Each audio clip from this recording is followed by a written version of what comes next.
the best snooker player ever from outside of the United Kingdom, or a chronic underachiever who should have won more world titles? Just how good is Neil Robertson?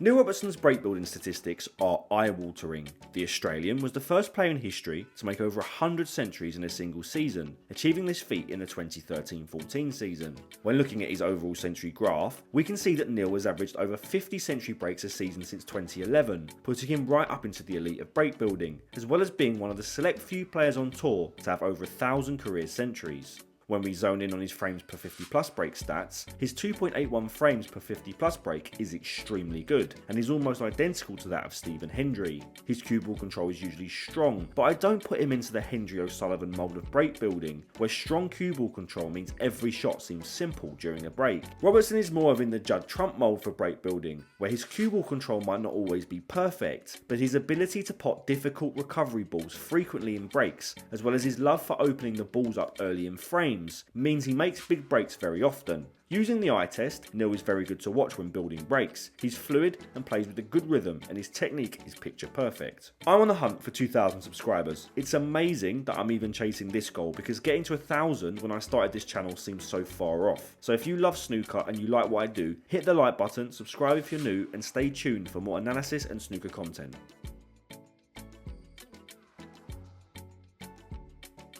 Neil Robertson is simply one of the best long potters in history. His range of shots when potting long balls is staggering. He can play with power, deep screw, stun run through, you name it, and Neil Robertson can do it. It means that his overall game is so consistent because he's always dangerous from range, meaning he can start breaks more frequently than someone with less long potting ability. For me, it's a tussle between Neil and Shaun Murphy for the best long potter in the world. And if I had to stick my neck out, I'd say that Neil is the best in the world, and therefore may even be the greatest of all time in this area. Do you agree? Let me know below.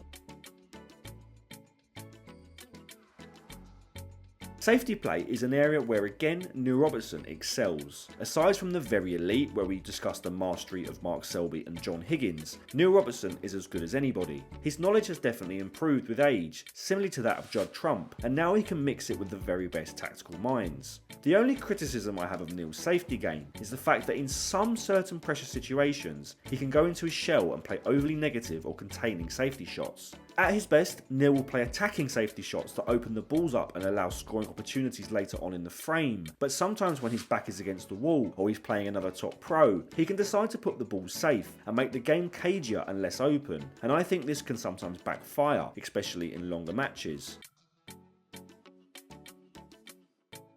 However, overall, Neil was a strong safety player with a good tactical brain, and if he could always play on the front foot with his safety play, he would be one of the best in the game.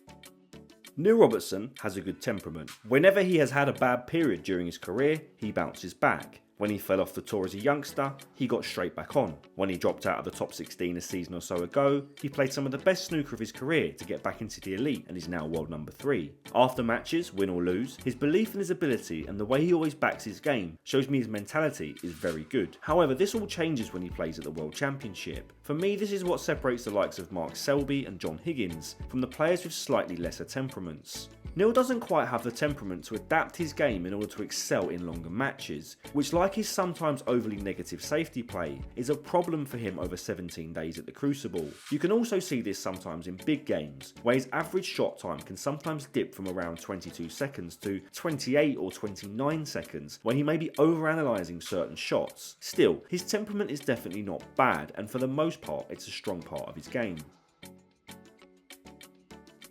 Neil Robertson is in his early 40s, so I'd say it's fair that his peers are the class of 92 and 3 of the other top players in the world of a similar age. So let's get into it. Neil Robertson 14, Ronnie O'Sullivan 20, drawn 1.